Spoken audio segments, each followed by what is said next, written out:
Зульфикар есімді Асу Алмабаев дәл қазір қазақ елінің аралас жекпе-жектегі басты жұлдыздардың бірі. Кәсіпқой мансабында 21 жекпе-жек өткізіп, 19 жеңіспен UFC промоушенімен келісім-шартқа отырды. Қатарынан 13 жекпе-жекте жеңіске жетіп, 2 промоушенде чемпион атанған Асу жақын уақытта өзінің UFC-дегі алғашқы жекпе-жегін өткізеді.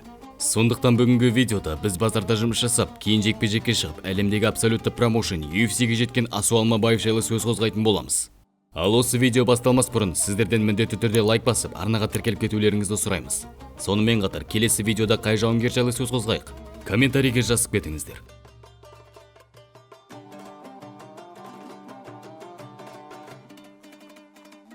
Асу 1994 жылы Жамбыл облысы Жанаталап ауылында дүниеге келген. 10 жасына дейін Асу атасы мен әжесінің қолында өскен болатын. Туылған ауылында жекпе-жектен 5 жасынан бастап айналыса бастаған. Кейін Алматыға көшіп, карате, бокс және де джиу-джитсумен айналысқан еді. Джиу-джитсудан Асу Азия және де әлем чемпионы атанды. Кішкентай кезінен Алматы қаласындағы Алтын Орда атты базарында ата-аналарына көмектесіп, жұмыс істеген болатын. Осы базарда Асу 23 жасына дейін жұмыс істеді. Кейін спорттық мансабын таңдап, толығымен аралас жекпе-жекке ауысқан болатын. Кәсіпқой мансабындағы алғашқы жекпе-жегін Асу 2013 жылдың маусым айында өткізген. Мәскеу қаласында Вадим Бусеевпен кездесіп, алғашқы раундта есе бергенімен соңғы раундта қарсыласын нокдаунға түсіріп, төрешілердің шешімімен жеңіске жеткен болатын. Келесі жекпе-жегін 3 жыл өткен соң, жергілікті Алаш Прайд промоушенде өткізіп, Елдос Қалиев атты жауынгерді бірінші раундта техникалық нокаутпен ұтқан болатын.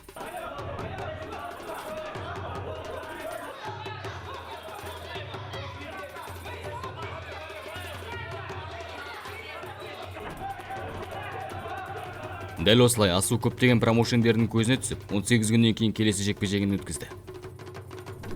Асуға қарсы Ресей ұлтының өкілі Олег Эдик шыққан болатын. Бұл жекпе-жекте Асу өзінің күресімен джиу-джитсудағы дағдыларын көрсетіп, қылғындыру тәсілімен жеңіске жетті.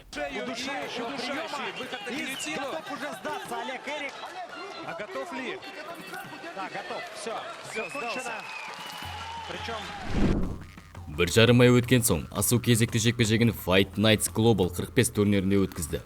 Оған қарсы Галамирза Айвазов шықты. Қарсыласы аяққа кіріп, тейкдаун жасағысы келген. Алайда Асу бұған қарсы тұрып, бірден армбаратты сабмишнге шығып, қатарынан 4-ші жеңісіне жетті.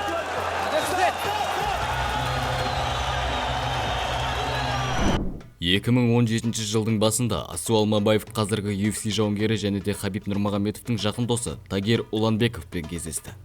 Жекпе-жек жоғарғы темпте бүкіл 3 раунд бойы өткен болатын. Корпус, хорошая, плотная, жесткая вертушка, точно Асу Алмабаев, и каждое его действие атакующее радостными возгласами встречает его угол. Есть борьба у нас. Бірақ 3-ші раундтың соңында Тагир тейкдаун жасаған соң, Асуды берілуге мәжбүр болды. Провел заключительный отрезок и с большой долей вероятности одержит победу в этой встрече. Ну, со счетом, скорее всего, 2-1 по раундам. Есть шикарный бросок на последних секундах. Вот такая, в общем, жирная точка в этом поединке. Әзірге дейін, жанкүйерлер мен аналитиктер сол кезде не болғанын түсінбеді. Келесі жекпе-жекте Асу Алаш Прайд промоушенде өткізіп, әзербайжандық Имран Мамедовтан төрешілердің түсініксіз шешімі бойынша жеңіліс тапты. Осы жекпе-жекте әлі күнге дейін біраз сұрақтардың астына қалуда. Себебі бүкіл жекпе-жек бойы Асу басым болып келген болатын.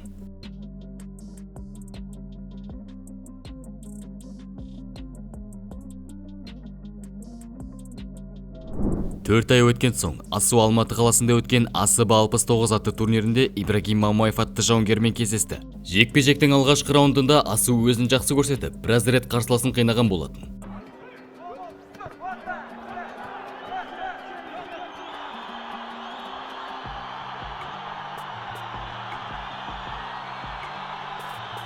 Ал екінші раундта Асу қарсыласын қылғындыру тәсілімен жеңіске жетті.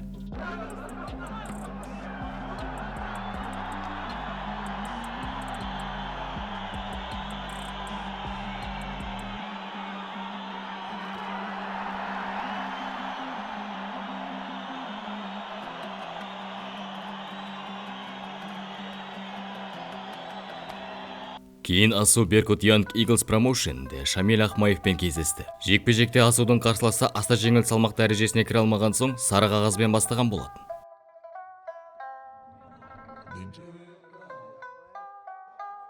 Алайда бұл Ахмаев үшін ешқандай басымдық бермеді.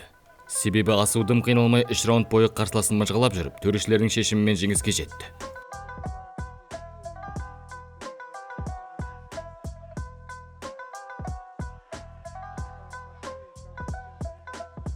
Үш айдан соң Асу Астанада өткен Fight Night Global 88 турнирінде Саид Карагишевпен кездескен болған.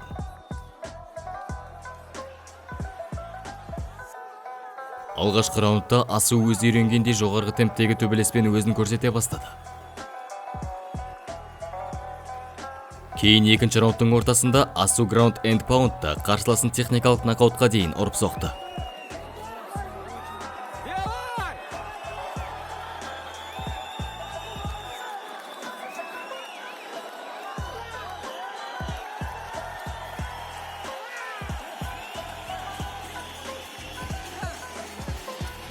Сол 2018 жылдың соңында Асу Ember промоушеніне қосып Кирилл Фоменковқа қарсы тұрды. Жекпе-жектің екінші раундында Асу қарсыласын қылқындырып, 7-ші жеңісіне жетті.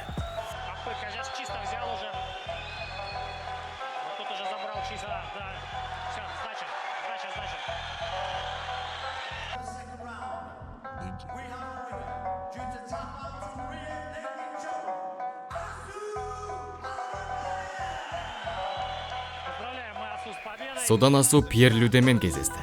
Сол кезде Асу қарсыластарына балтақ сыйлап сындырам деген мағынаны білдірді. Жекпе-жек басталысымен Люде дәл соққылармен Асуды канатқа қарай қысқан болатын. Кейін Люде тейкдаун жасап, Асудың гильотинасына түсіп қалуға шамал қалды.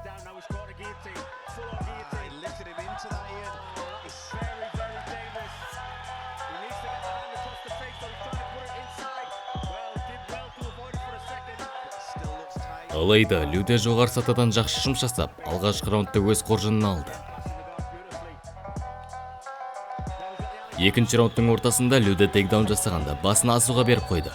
Асу болса бұл сәтте пайдаланып, әдемі гильотинамен жеңіске жетті.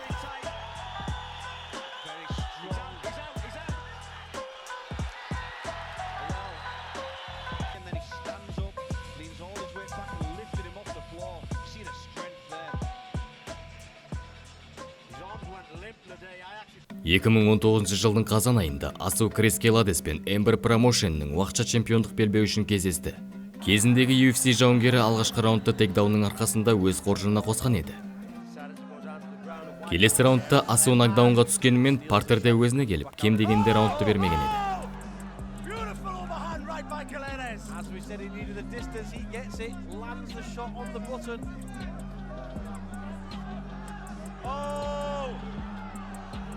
Driving punches in now, he's tied up a leg. The crowd are willing Almabayev on.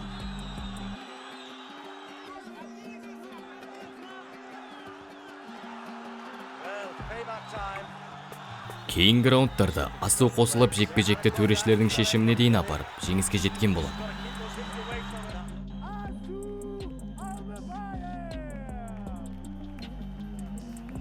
Дәл осылай Асу Алмабаев Ember промоушенінің уақытша чемпиондық белбеуін ұтып, абсолютті чемпионмен кездесуге дайын болды.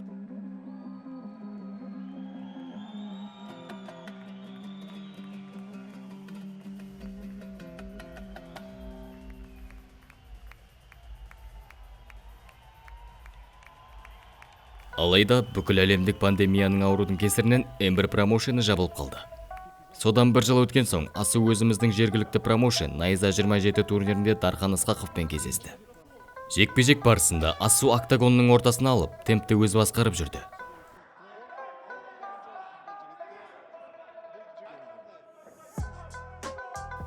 Кейін тейкдаун жасап, қарсыласының артына шықты.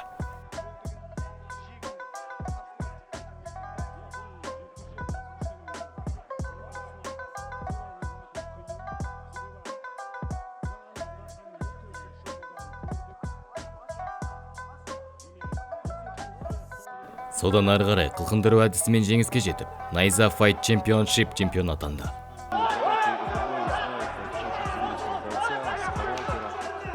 Очень сложно было Асу. Почему? Потому что решение драться с другим соперником, я извини, тағы бір Айтыбал сүйганша, ардақта жанкүйерлер. Зульфикар Алмабаев!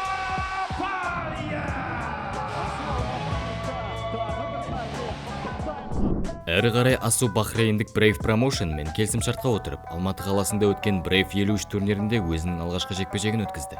Оған қарсы кезіндегі Ember Promotion'індегі чемпион Александр Доскальчук шыққан болатын. Жекпе-жектің алғашқы раундында екі жауынгер жоғарғы темпте төбелес көрсете бастады. Мог он стать чемпионом NFC. Суету некую наводит сейчас Доскальчук и встречает правым оверхендом Алмабаев своего оппонента. Активно прессингует Доскальчук своего соперника. Кейін украиндық жауынгер тейкдаун жасап, алғашқы раундта алға шықты. Оказывается, снизу и в гарде работает Александр Доскальчук. Прижимает сетки октагона своего оппонента. Боец из Украины. 10 побед и 2 поражения в активе этого бойца против Асу Алмабаева. Дегенмен раундтың соңында Асу тейкдаун жасап, Сам пытается пройти. Но слишком далеко был захват. Точнее, проход. Оформляет тейкдаун. 45 секунд остается. сосын қарсыласының артынан сабмишн жасап, қылғындыруға тырысты. Провести удушающий прием со спины. 30 секунд остается. Понимает это сам Доскальчук, что осталось продержаться совсем немного. Именно таким же приемом Алмабаев смог обеспечить себе чемпионский пояс NFC. И также в первом раунде 10 секунд остается. Времени точно не хватит уже.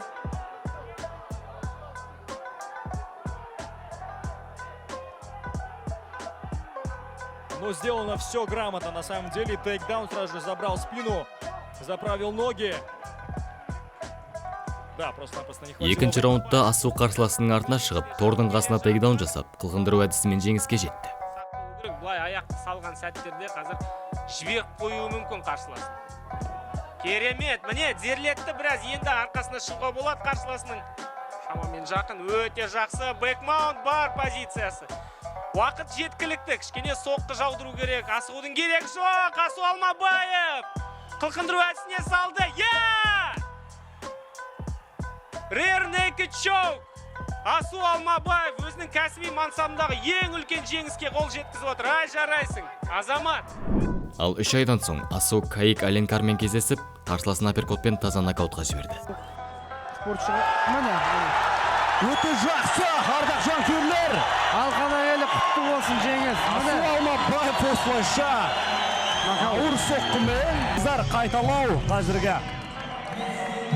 Осы бір апперкот шешуші болды. 2022 жылы Асу Brave Promotion'інде 3 жекпе-жек өткізіп, екеуін төрешілердің шешімімен ұтты. Ал соңғы жекпе-жегінде оған қарсы Кеннет Манинга тұрды. Жекпе-жек барысында Асу дәл соққылармен қарсыласын торға қаратай қысып жүрді.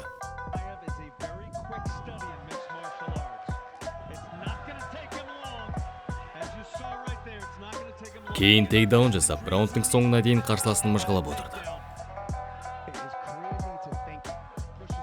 Екінші раундта Асу тейкдаун жасап, қарсыласының артына шығып, өзінің сүйікті тәсілмен қылғындырып, кезекті жеңісіне жетті.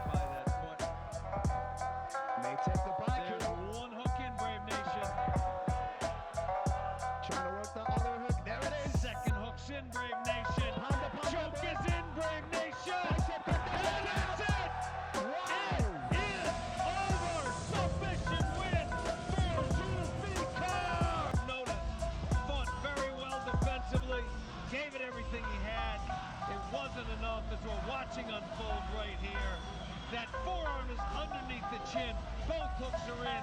There are only two options here. Nap and tap. Kenneth Smooth took the smart one. He tapped. Осыдан соң Асу Алмабаев Бахрейндік Brave Promotion'ның ең үздік жауынгері атанған болатын.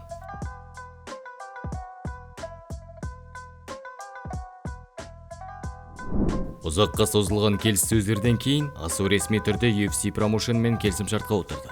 Көптеген аналитиктер мен эксперттердің айтуы бойынша, Асу UFC-дегі алғашқы жекпе-жегін шілде айында өткізеді. Сондықтан Зульфиқарға сәттілік тілейміз. Ал осымен біздің видео соңына дейін жетті. Егер де сізге осы видео ұнаса, міндетті түрде лайк басып, арнаға тіркеліп кетуді ұмытпаңыздар. Сонымен қатар келесі жекпе-жекте қай жауынгер жайлы сөз қозғайық? Комментарийге жазып кетіңіздер. Сіздермен бірге болған Азамат арнасы. Сау саламатта көріскенше сау болыңыздар.